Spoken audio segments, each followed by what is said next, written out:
Olá, você que acompanha Exclusiva aqui na Band News Difusora. Vamos dar seguimento às entrevistas com os candidatos a prefeituras de interior do estado. Nesta edição, vamos falar sobre Presidente Figueiredo. Está aqui comigo na bancada Odimar Cipriano, candidato do PDT, lá em Presidente Figueiredo. Obrigada por aceitar essa entrevista, Odimar. Obrigado, Rose. Eu que agradeço esse espaço que a Band News e seu programa tem aberto para nós que estamos nessa corrida política. É muito importante ter espaços como o seu para a gente poder conversar um pouquinho, falar dos nossos projetos e o que a gente pensa para o futuro do nosso município. Para a gente também é importante ouvir o interior, ouvir os políticos do interior, entender o que está acontecendo. Essa é uma eleição muito importante para todo o país. Presidente Figueiredo é um município importante também do estado do Amazonas. Então conta para a gente quem é o Odimar, né, o que ele fazia antes de entrar na política. Eu sei que você já tem 2 mandatos de vereador na Câmara Municipal de Presidente Figueiredo, primeira vez que disputa a prefeitura. Mas eu queria saber o que você fazia antes, o que te motivou a entrar para a política, o que em Presidente Figueiredo fez você entender que era necessário fazer alterações por meio da política. Rose, eu nasci na Vila de Balbina, me criei na zona rural, na estrada de Balbina, na comunidade de Cristo Rei. Minha vida com meus pais sempre foi a agricultura, e meus pais também eram pessoas que tinham uma luta social, né? Eram líderes religiosos da Igreja Católica, foram um dos fundadores do PT no município, um dos fundadores do Sindicato dos Trabalhadores Rurais, e o ambiente que eu vivi, que eu cresci, era esse. A frase que resumia esse trabalho dos meus pais era a luta pelos menos favorecidos. E nesse ambiente foi que eu me criei. Nunca pensei em entrar para a política, mas quis o destino que em 2014 eu apoiasse um deputado federal, e em 2016 meu nome lá estava em evidência, cogitado para uma candidatura a vereador. Quem era o deputado? Issa Abraão. Issa Abraão, na época, nós demos para o Issa, em 2014, o segundo melhor resultado do município, só perdeu para o candidato apoiado pelo prefeito, que teve, 2.000 votos, o Issa teve 1.576. Então foi um resultado muito bom para alguém que era desconhecido da política, era um comerciante. Nessa época eu estava no comércio, com uma loja no centro de Presidente Figueiredo. Enfim, 2016 meu nome estava em evidência, e eu, munido desse sentimento de que poderíamos lutar e fazer mais, melhor pelo nosso município, aceitei o desafio, né, e ingressei na minha primeira eleição. Uma eleição que pouco se acreditava. Era um menino da comunidade, nascido e criado em Presidente Figueiredo, que não tinha nada de extraordinário, né, para mostrar, além, é claro, das amizades, né, que a gente tinha construído ao longo do tempo no município.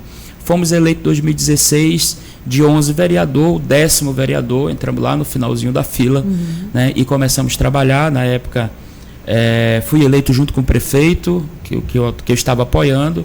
Então, fiquei aí na base aliada durante os 4 anos do meu mandato, e consegui trabalhar bastante, consegui acessar as nossas comunidades. Fui conhecer meu município, na verdade, Rose, depois de eleito, né? Eu achava que conhecia muito pouco, mas conseguimos desenvolver um bom trabalho. Vim para a minha reeleição 2020, né? E naquela eleição o pessoal não acreditava na minha reeleição, dizia que era um vereador bananeira, a expressão da zona rural. O que significa? Que só dá um caixo e é cortado. Só ia ser um mandato. Era um mandato e pronto.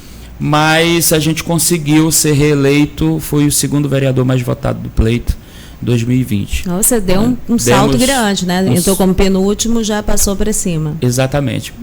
Eu atribuo isso ao nosso trabalho, ao que a gente... O teu mandato era de oposição, o teu primeiro mandato? Meu primeiro mandato de situação. Passei esse mandato para o meu 2º mandato, também tentando ajudar o atual governo, mas 2021, meados de 2022, a gente resolveu se afastar da gestão por entender que os interesses da gestão não eram aqueles o qual me propunha quando entrei na política. Muito bem, eu vou já querer um pouquinho mais de detalhes para a gente entender como é que se dá essa relação partidária em Presidente Figueiredo, mas eu queria que a gente falasse também agora, nesse momento, sobre a eleição desse ano. Qual é o diagnóstico que você fez para se motivar, tendo conseguido se eleger com um 2º lugar como vereador? Quer dizer, você poderia ter aí mais um mandato de vereador, decidiu disputar a prefeitura. Com qual diagnóstico político, com qual diagnóstico da cidade? Rose, realmente foi uma decisão para mim que eu tive que sentar com as pessoas que me acompanham, o meu grupo político, as lideranças, as pessoas que sempre nos acompanharam, e tomar essa decisão, abrir mão de uma reeleição de vereador para ser uma opção nessa eleição, aonde eu concorro hoje com quem está no poder e com quem esteve por 3 vezes, as pessoas não tinham a opção da mudança. Né? Lá no início nós tínhamos 6 pré-candidatos a prefeito, e aí foram se perdendo pelo meio do caminho, saindo, abandonando, se aliando, se vendendo, enfim. No final ficou hoje 3 candidatos, né? E a gente representa mudança, renovação. Quem quer escolher um candidato a prefeito dentro desse nicho, só sobrou a gente. Você é a terceira via, no caso? Terceira via. Entendi. E por que é importante para o presidente Figueiredo apresentar uma proposta diferente do que está posto na situação e na oposição? Rose, a minha luta hoje não é só para mudar a prefeita, a gestão atual, enfim. É para mudar o modelo político. Né? Esse modelo que o caboclo se candidata, vem aqui pela capital atrás dos empresários, pega bons recursos, volta para o município e sai às ruas dando um agrado para as pessoas. Numa gestão que não tem gerado oportunidade, emprego, renda. O caboclo que mora na zona rural muitas vezes não consegue escoar aquilo que produz. Chega esse período, as famílias estão vulneráveis. O sistema faz isso com eles, encurrala eles para que fiquem necessitados, para que nesse momento, por menor que seja a ajuda, parece que é grande coisa. Né? E o cidadão, nesse modelo, ele ainda acaba votando. Vota por gratidão, por consciência, depois ainda usa a expressão de olha, eu vou votar no fulano porque pelo menos naquele momento que eu estava precisando, ele veio aqui e me deu algo. A exploração do desespero das pessoas. Do desespero das pessoas, beleza. E o cidadão, quando ganha nesse modelo, né, o político, o compromisso dele é com quem financiou e não com quem votou. E é isso que a gente vive no nosso município há muito tempo. E hoje a nossa candidatura é exatamente um grito contra tudo isso. Né, para a gente mudar não só quem está na gestão, e sim o modelo político. E aí se torna mais árduo, né, a nossa luta, porque você vai para a rua sem o apoio financeiro, sem os grandes políticos por trás. Meu compromisso, se eleito, é com o povo. Então, nesse momento, eu só quero o apoio deles e as bênçãos do Papai do Céu para que a gente possa chegar lá. Muito bem, você que ouve a Band News Difusora, essas são as palavras aqui do Odimar Cipriano, ele é candidato à Prefeitura de Presidente Figueiredo, fala de uma forma como ele vê o município, mas na verdade acaba que essa é uma realidade de vários municípios, né? Pessoas que criam compromisso com o financiamento, que leva elas a distribuírem benesses, a população, e a população sempre tendo a sua desgraça como moeda de troca. Então o sistema ele acaba sendo muito cruel com as cidades, né, com todos os municípios, é uma realidade de todos os municípios do Brasil também. Eu queria que você falasse, Odimar, você acabou de citar aí também sobre esse momento que nós estamos vivendo é de uma seca histórica, mais uma vez, seguida do ano passado, e Presidente Figueiredo, eu penso que tem ali como mola propulsora, né, o principal ingrediente da sua economia é a questão turística, né, das cachoeiras, e também a produção, especialmente de frutas. Eu penso que o maior consumo de frutas, quem mais compra as frutas Presidente Figueiredo é Manaus também. Então, eu queria que você falasse como fica essa realidade, como está a cidade nesse momento em função da seca.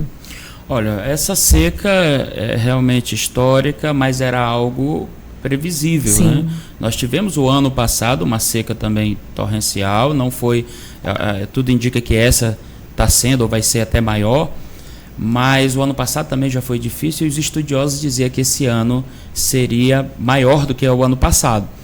E faltou, por parte do poder público, tomar medidas para amenizar o que a gente está passando hoje. As nossas belezas naturais, as cachoeiras, nossos balneários, beleza, eles ainda seguem. O Presidente Figueiredo, diferente de algum... Boa Vista, por exemplo, Roraima, aqui os rios secam no verão. Nós aqui no Amazonas, são muitos poucos que acontece isso. Presidente Figueiredo não acontece, os rios não secam. Diminui muito o volume de água, mas eu acredito que a gente não vê um turismo prejudicado por conta disso. Né? Nossas cachoeiras podem ter menos água, mas ela está lá. Né? A gente tem aí consegue atender nossos turistas. Já o produtor rural, não. Né? O produtor rural, nós, inclusive, é um projeto nosso, está no nosso plano de governo, né, nas nossas propostas para o nosso governo a partir de 2025, é um primeiro programa de irrigação para a agricultura familiar. É algo que nunca se pensou e talvez nem fosse tão necessário como está sendo hoje nesse momento. Que a água não chega no roçado. A água não chega na roça, o caboclo está perdendo, as pequenas nascentes perdem a capacidade de produção ali de água, né? A captação fica comprometida, então precisa aí fazer poços artesianos ao longo da zona rural, ampliar esses espaços de armazenamento de água para que o cidadão consiga segurar mais tempo, e principalmente a bomba, a mangueira, né? Porque essas nascentes, às vezes hoje utilizadas, não ficam próximo das suas plantações, fica um pouco mais distante. Então tem todo um custo que o pequeno produtor não consegue arcar e ele perde a produção, e é mais um aí que sofre esse impacto grande. Isso sem falar a cidade, Rose. Nós estamos hoje passando por um grande problema. Uma observação de você entrar na cidade, que você está falando da irrigação, e a gente acaba pensando que é uma tecnologia muito complexa, né, para fazer com que coisas simples ocorram, e não é tanto assim. E eu, enfim, fazendo leituras, a gente descobre que no período pré-colombiano, os incas já utilizavam dessa tecnologia para fazer com que a água chegasse nos locais mais distantes, nas montanhas, né? Então, assim, nós vivemos um atraso dentro do ponto de vista de gestão muito grande, né? De pessoas muito atrasadas no entender o local onde a gente vive na Amazônia, né? E aí toda a solução parece que é só a BR-319. Você acha que a BR-319 vai resolver o problema lá de quem está produzindo em Presidente Figueiredo? Né? Não é assim. Exatamente, Rose. Nós somos um município muito próximo do grande centro consumidor, que é Manaus. Né? Mas se não tiver esse apoio ao produtor rural, que nesse momento a gente está falando de irrigação, mas não é só irrigação. Sim. A irrigação é um deles, mas a própria mecanização da sua terra, a correção do solo, a recuperação do ramal, hoje faz com que esse cidadão esteja produzindo a 1h30 do grande centro consumidor, e às vezes o produto dele chega na capital mais caro do que o caboclo que produziu lá no Pará e meteu no porão de um barco para chegar aqui. Né? Por quê? Por falta de incentivo, falta de apoio, né? Para que ele produza mais, melhor, né? Com uma boa qualidade e com um custo também baixíssimo, entendeu? Para que ele possa também baixar aqui o preço e ter ganhos, né? Ter ganhos reais. Então, assim, é um problema sério a questão da irrigação. Quando se fala em Amazônia, beleza, não se pensava muito em irrigação. O momento mudou, o clima mudou, e ou a gente acompanha isso, ou as nossas pessoas estão fadadas a ter momentos difíceis como nós estamos passando hoje. Como eu dizia, não é só a zona rural. A cidade hoje de Presidente Figueiredo está sofrendo um grande desabastecimento de água. Não se pensou em novas fontes de água, de captação de água para abastecer a cidade. Nós estamos hoje em cima de um dos maiores lençóis freáticos e não tem água na torneira. E é um problema que não começou agora, 30 dias. Nós já temos aí, 90 dias com o problema se agravando a cada dia mais. Na área urbana. Na área urbana. Como é que tá as sendo? Famílias estão sem água. Carro-pipa complementando, mas o carro-pipa tira a água do hidrante, que é o mesmo hidrante que está sendo abastecido pela caixa d'água, que não consegue suprir. Então é um negócio que precisa criar outras fontes mesmo de captação de água. Hoje a gente é abastecido. Presidente Figueiredo, isso sempre foi para nós um motivo de orgulho, que a gente é abastecido por uma fonte de água da Santa Cláudia. Então a água na torneira de Presidente Figueiredo é água mineral. Né? Mas hoje essa captação de água ela não está dando mais conta de suprir toda a demanda do município, e ainda perdeu um pouco da vazão no verão. O problema é só a seca, só entre aspas, claro, mas há outras questões? Cara, tem outras questões. Politicamente falando, são temas que a gente até evita abordar, porque é a parte da população também, né, cara? Uma família no Brasil consome em média 20 mil litros de água por mês. Uma família figueiredense, segundo as informações do próprio Sistema Autônomo de Água e Esgoto, de Presidente Figueiredo, O SAI consome 39 mil litros. Então, as famílias estão consumindo o dobro. Mas o desperdício também é falta de política pública. Então, as famílias estão consumindo o dobro. Né? Beleza. Nós temos outro problema. O SAI hoje fatura, e o presidente Figueiredo emite, né, as suas faturas, R$800 mil. E recebe 400 mil. Né? E tem uma despesa entre 400 a 450. Então tem mês fechando no vermelho. Então não tem poder de investimento. Não tem a política de fornecimento social de água, não? Assim, porque tem taxas diferentes para níveis diferentes, né?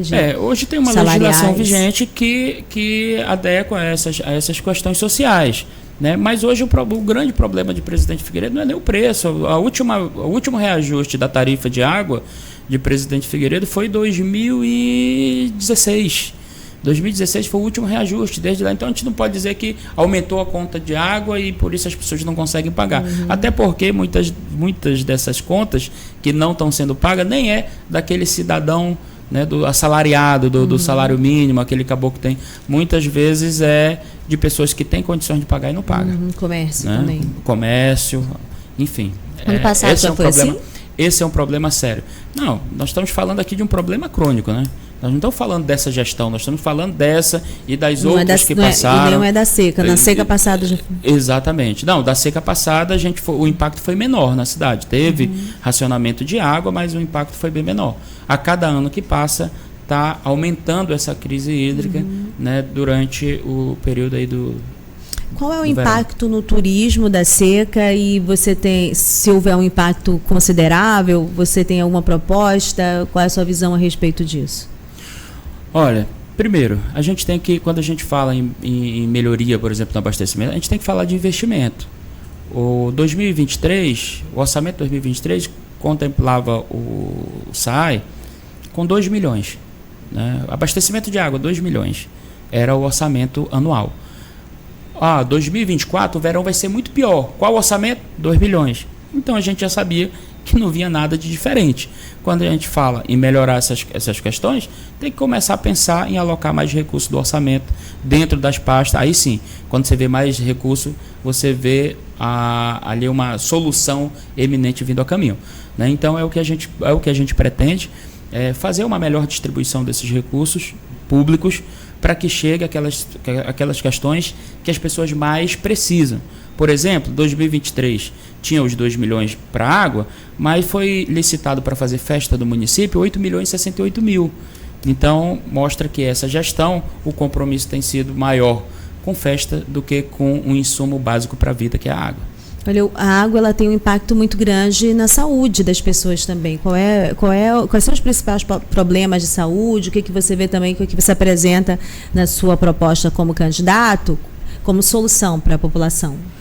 Olha, na saúde a gente pretende ampliar o número de atendimentos, né, atendimentos médicos. Ora, hoje nesse problema da falta de água, por exemplo, da seca, começa com a fumaça. Né? Os problemas respiratórios, a gente tem muitos problemas nesse sentido. Mas presidente Figueiredo tem problemas na saúde primários. Né? Hoje, se você for numa UBS e você leva lá seus 2 filhos, chega lá, só um pode ser atendido, é uma ficha por família. O outro você tem que deixar para uma próxima oportunidade. Saúde numa agenda, pô, e não dá para olhar para uma criança e saber o que ela tem. Eu estou falando da criança, mas isso é no geral. Né? Não, só se atende hoje na unidade básica de saúde uma pessoa por família. Por dia. Entendi. Se for 2, um atende, o outro tem que esperar a próxima oportunidade. E isso é algo que a gente pretende combater. Não, são diversas unidades básicas de saúde ao longo do município, não só na sede, como também na zona rural. Então, ampliar esse número de atendimentos se faz necessário.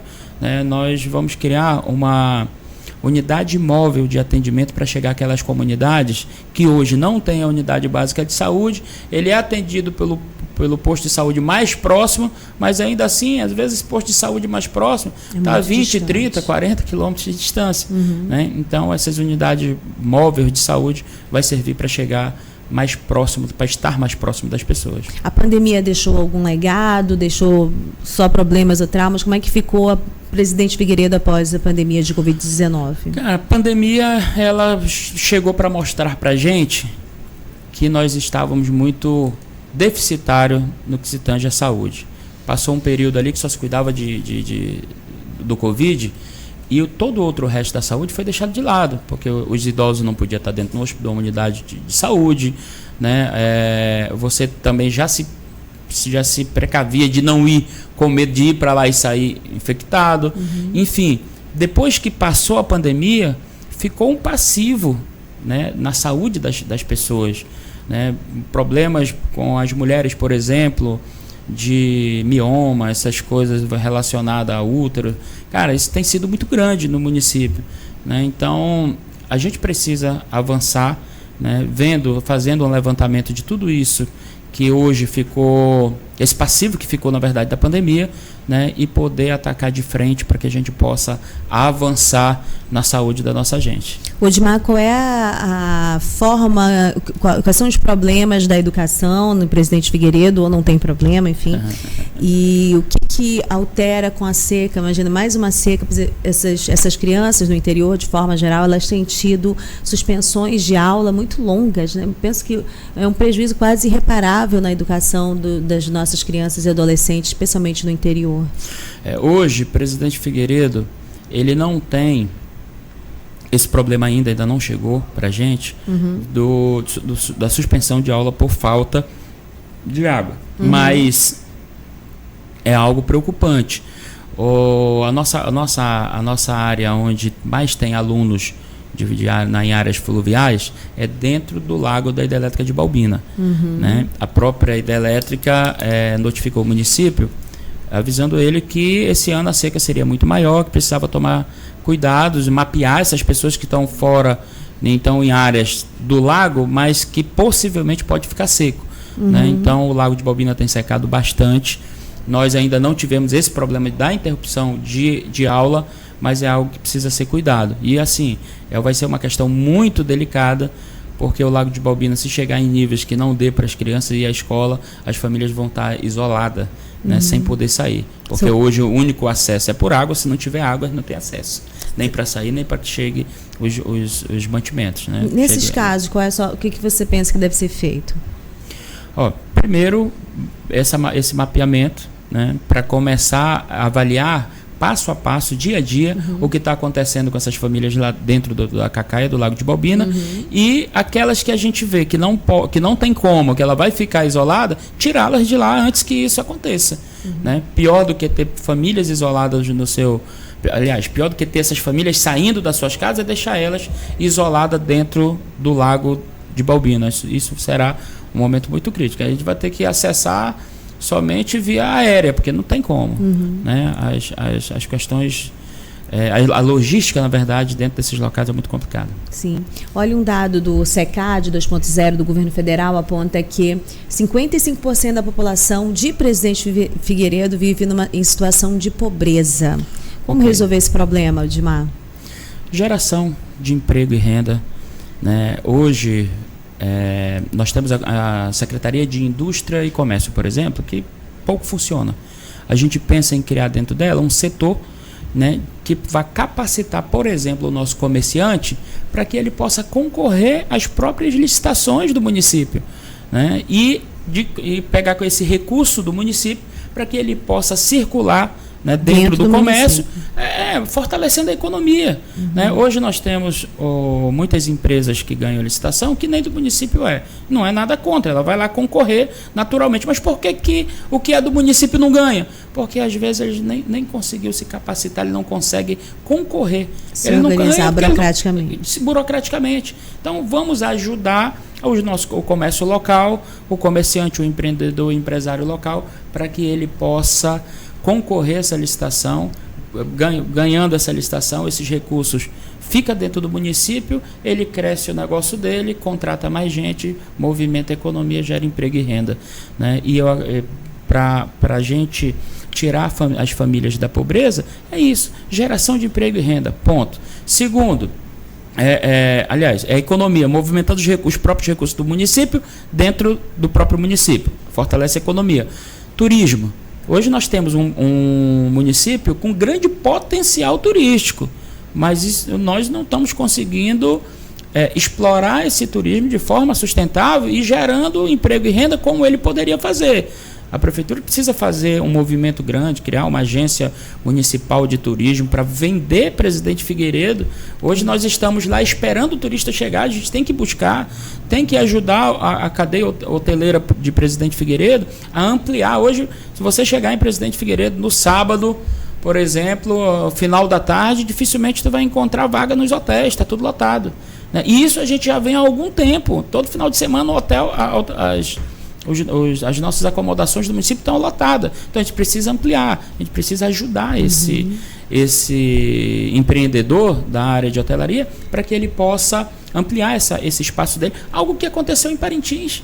Se você for em Parintins, a maioria dos hotéis ali, as pousadas de Parintins, foram financiadas pelo BASA, está lá, as pessoas construíram, ampliaram as suas acomodações em função do movimento que Parintins faz com o Boi Bumbá. E por que a gente não pode fazer isso, Presidente Figueiredo? Né? Agricultura é outra matriz econômica pouco explorada. A mecanização, mecanizar a terra para que o caboclo produza mais, melhor, em menos espaço. Tirar ele daquela agricultura que ele tem que derrubar e tocar fogo na mata para ele poder plantar, porque senão ele não consegue. Para poder adubar a terra. A cinza faz o papel, o calcário pode fazer o papel da cinza e a gente está ali economizando, preservando, né, a natureza e garantindo maior produção para as pessoas, gerando emprego, renda, para que o nosso jovem não precise sair da zona rural para vir para a cidade, por exemplo, para estudar. A gente tem um programa em Presidente Figueiredo de transporte universitário. Nós temos 7 ônibus que saem de Presidente Figueiredo trazendo os alunos para Manaus para fazer faculdade. Mas na BR-174, que a gente tem mais da metade dos moradores da zona rural morando para a BR-174, esse serviço não é oferecido. Então o jovem conclui o ensino médio, ele tem que deixar o seu pai, né, sua família lá na roça e tem que vir para a cidade, ainda gerando mais um custo para o pai, porque tem que bancar ele aqui para poder ele estudar, fazer uma faculdade. Então esse transporte universitário a gente vai ampliar, né, para a BR-174, para as áreas hoje onde o município ainda não atua. Muito bem, a gente está caminhando aqui para 30 minutos de entrevista com Odmar Cipriano, candidato a prefeito em Presidente Figueiredo. E eu vou já para a minha última pergunta, Odmar, que eu falei que a gente trata no finalzinho sobre a questão partidária, as forças políticas no município. Você enfrenta aí a candidata da situação, que é a atual prefeita de Presidente Figueiredo, que concorre à sua reeleição e tem o apoio da máquina do governo do estado e outros nomes também aí de caciques do nosso estado. Tem a oposição e você está concorrendo contra forças ali muito relevantes. Então, como é que é enfrentar uma disputa dessa forma, né, nesse páreo? Na rua, desproporcional. A gente, enquanto tem os grupos, né, munidos de toda uma estrutura, né, de pessoal, de tudo que se precisa para fazer uma campanha, a gente está caminhando, né, lentamente, com um grupo pequeno, bem reduzido. E o que a gente tem a nosso favor é no campo ideológico, são as nossas ideias para que a gente possa mudar Presidente Figueiredo. A gente tem feito campanha enquanto a oposição faz caminhadas numerosas de pessoas na rua, balançando uma bandeira. A gente está indo de casa em casa, conversando com as pessoas e conscientizando deles da importância desse voto consciente, né? Tirando paradigmas, por exemplo, reafirmando que o voto é secreto, né? Porque tem pessoas que estão com medo, tem uma perseguição muito forte, né, por parte da gestão, de quem tem algum vínculo com a gestão, ou seja ele servidor, ou que fornece alguma coisa, ou que tem um parente que trabalha, ou que tem medo de ser demitido, de ser remanejado do seu trabalho para um outro lugar. Então, assim, a gente tem conversado, feito essa conversa. O que a gente sente na ponta lá com as pessoas conversando é que as pessoas querem mudança, né? Elas querem fazer essa mudança, elas querem um município melhor. Mas é aquela luta, né? É uma luta do modelo que está impregnado há muito tempo, não só no nosso município, mas no nosso estado, no nosso país, né? Para mudar de uma hora para outra, né? As pessoas assim, cara, mas será se ele vai mesmo? Não, entre quem está no poder e quem já esteve, é melhor, vamos tirar quem tá, vamos botar quem já teve, porque tem mais chance. Então, a gente está todo dia nessa luta, né, conscientizando as pessoas da importância desse voto. Cara, não vai trocar 6 por meia dúzia. Né? Vamos fazer uma mudança, vamos fazer real, vamos buscar aqui na sua essência. Toda eleição, o presidente Figueiredo tem esse perfil. Nós só tivemos um prefeito que se reelegeu lá em 42 anos. Então o presidente Figueiredo está sempre mudando prefeito. Está sempre mudando porque está sempre buscando uma mudança. Mas entra prefeito e sai prefeito, e o que muda para as pessoas? Muito pouco. E aí fala, isso acontece porque muda a pessoa, mas não muda o modelo. E é por isso que eu acredito que a gente pode fazer um mandato totalmente diferente. Porque nós estamos mudando, não é só, na nossa luta não é só para mudar o prefeito, é para mudar o modelo político. Então, quando a gente faz as mesmas coisas, o resultado é sempre o mesmo. Quer resultado diferente? Quer uma coisa, algo novo? Vamos fazer as coisas diferentes, que o resultado com certeza vai ser. E aí é claro que a gente está trabalhando para que seja uma mudança, mas uma mudança para melhor. Né? Muitos dizem para mim, prefeito, o momento não é propício para você. Né? Não é propício porque a gente apostou na última eleição no novo e olha o que deu. Né? E aí a gente está sempre pontuando essas questões para as pessoas. A pessoa que entrou no executivo é nova, mas a cartilha que ela reza faz muito tempo que foi escrita. E é isso que a gente está lutando para mudar. Muito bem, a gente conversou aqui com o Odimar Cipriano, candidato a prefeito em Presidente Figueiredo. Eu gostei demais da conversa com o Odimar, de conhecer também as suas propostas. Eu desejo a você, Odimar, sorte, uma boa campanha, e aí abre espaço para as suas considerações finais. Bem, obrigado, Rosiane, obrigado por vocês abrirem esse espaço aqui para a gente. É claro que todo político em período de campanha não pode perder a oportunidade de pedir o voto, pedir para as pessoas que nos acompanham ou que estão passando a nos acompanhar agora, que dê esse voto de esperança, de coragem, de mudança mesmo, né? Assim, deem aí essa força para a prata da casa, que muitas vezes deixa de ser acreditada, e a gente hoje, eu acredito que tem o conhecimento suficiente e boa vontade, principalmente, para a gente atacar os problemas que o presidente Figueiredo tem e que a gente pode mudar. Vem com a gente, vamos fazer mudança, vem de 12, vem de PDT. Muito bom, obrigada e até a próxima, gente.